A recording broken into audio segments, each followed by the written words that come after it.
Mel, kung matanaw, nini mo pakyo, pisot. Yo!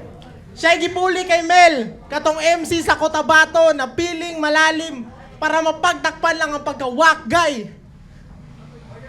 Sobrang haba pa mag-set up, pati delivery sablay. Tinapat ka sa akin ni boss upang gawing alay. At pagkatapos ka makatay, laman loob mo gagawin kung pulutan habang tumatagay. Ground up o game?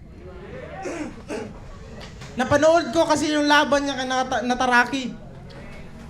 Unang round niya ang cringe. Sabi niya, I've been in dungeons to finish some quest. Char, umi-English. Di halatang galing sa ChatGPT yung scheme. Tanga katamaran mo lang tad. Lahat ng linya mo galing sa AI lang, Brad. Pero kahit ano pang gamitin mo na prompt, di matatapatan ng AI ang IQ ko pagdating sa battle rap. Kasi kung AI mo, artificial intelligence, pues yung sa akin Apex Intellect. Puro ka prompt, lahat automatic. Buong rounds mo, walang organic.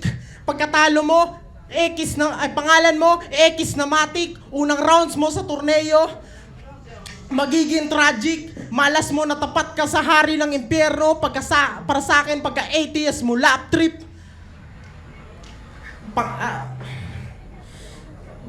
Sigaw ng mga sinusunog na kaluluwa sa impyerno. Ginagawa ko lang sound trip. Di ka evil porket ikaw ay black sheep. Ako, mula pagkabata, puro na dark trip. Lumaki sa kalsada, pag nang trip to may sharp tip. Sabay maangas pa ang drip and that's lit. Di ka makakasabay sa akin pre, that's it. At, sige, pipreestyle lang ko na lang. Kasi hindi ko kabisado ang aking sulat. Tangina. Ano yung suot mo, mantel? Ba't kinuha mo yan sa lamesa nyo? Baka pagalitan ka yan ng nanay mo.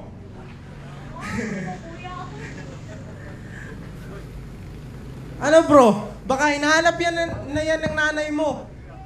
Di ko talaga memoryado yung sulat ko kasi si Mel umatras na lang bigla. Tangina, nakakawalang gana. Putang ina kasi bakla. Kaya ito na lang yung tinapat.